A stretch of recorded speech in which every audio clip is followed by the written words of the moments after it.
Hello students, welcome to online classes of Semstar Global School. I'm Fizza Akhtar and we were doing this poem, The Road Not Taken. I had completed 2 stanzas yesterday. I'll give you a very quick revision about them and then I'll proceed. The first stanza stated, the speaker was going through the forest when he came to a point where the 2 roads they separated and went into different directions. So he was standing at the fork in the road and he was not able to decide which road he has to take because he wanted to travel on both the roads, but it was impossible for a person to travel on both roads at one time. So he was trying to look as far as he could, but his vision was blocked because of the undergrowth. So finally in the second stanza, the speaker chooses one road and he started to move on that path, on the path that which he thinks and which he believes was better for him, because it was looking grassy and it was less traveled by the people. So he chose that path. But he was in a confused state of mind because now he's thinking whether his decision was good or not.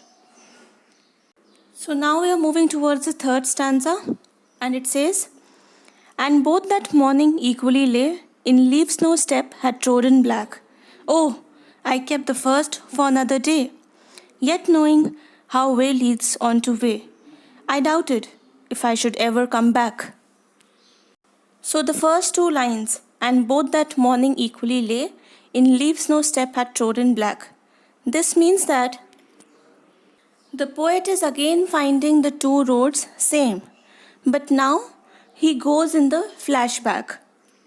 And now it was tough for him because he's not able to decide, or you can say he's not able to recognize or identify the real or the correct road which he need to choose, because it was morning time and he was probably the first person to walk on that road, because there was no leaves that was smashed, that was crushed by the foots of any traveler. So he was not able to decide whether his decision was right or whether he should go back to the other road that he has left behind. So this is probably the imagination or the flashback, you can say, which was going in the speaker's mind. The next line, oh, I kept the first for another day. In this line, it is very clearly showing that the speaker is now actually regretting his decision.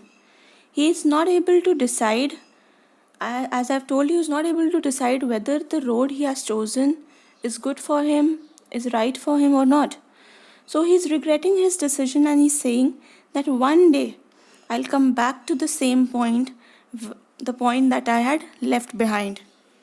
The next line says, yet knowing how way leads on to way, I doubted if I should ever come back. So now the poet is realizing and he's saying that it is actually not fruitful, or it is kind of being foolish to say this, that he'll come back to the other path and he'll try the other path also, because he knows how way leads on to way. This means that how one road leads to another road and then connects to another and then another, and then you're finally very far away from the point from where you actually started. Because it happens like this only, that if we'll decide and we'll choose one path, we'll keep on moving on that path and we'll reach a certain place that is far from the original. So the speaker is doubting himself that his decision to come back to the original path is right or wrong, because this doesn't seem to get fulfilled. Once he'll start his journey, he'll go a long way and it's a kind of impractical to return to the original place, because his journey will keep on going. He'll get a lot of directions to move on. So it is possible that he might lose his direction, or he might not be able to return back.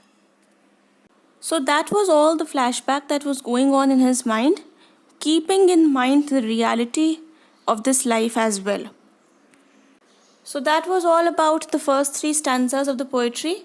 I'll continue with this in the next part and we'll complete the poetry. Till then, please keep studying, see the videos very properly, take care of yourself and your family. I'll see you soon. Thank you.